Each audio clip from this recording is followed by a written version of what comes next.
Chris Ford's journey to FCA camp here in Pella has certainly had its twists and turns.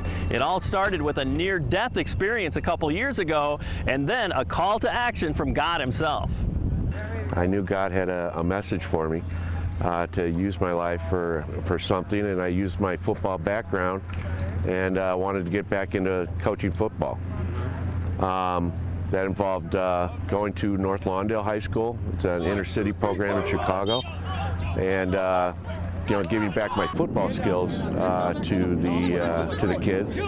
And then about midway through that, our church had a $2 million windfall that the pastor decided to give a tenth of that, or tithe that, to back to the parishioners and to use as God's good, or God, to use for God's work, loaves and fishes we called it. And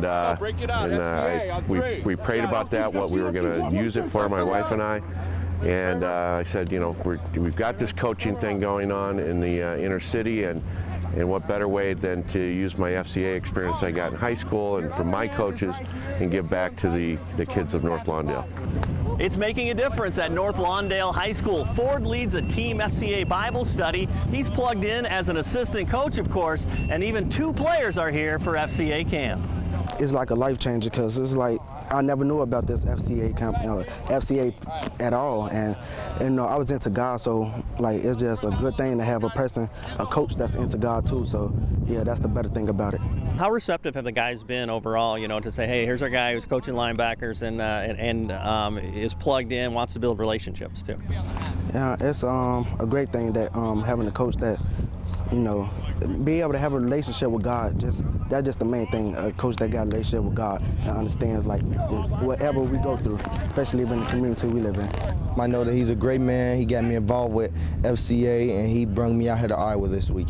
He's got an amazing history in football too. I mean, how much does the whole team appreciate that he's got a history and kind of been there and done it himself? We appreciate his knowledge, and we look up to him as a leader, and we always make sure we listen to him. I gave my life to Christ back in high school at an FCA conference.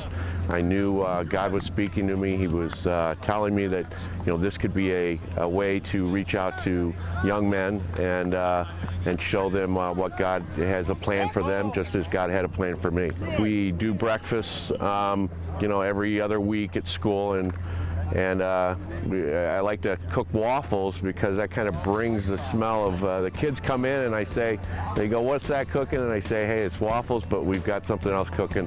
Have a seat.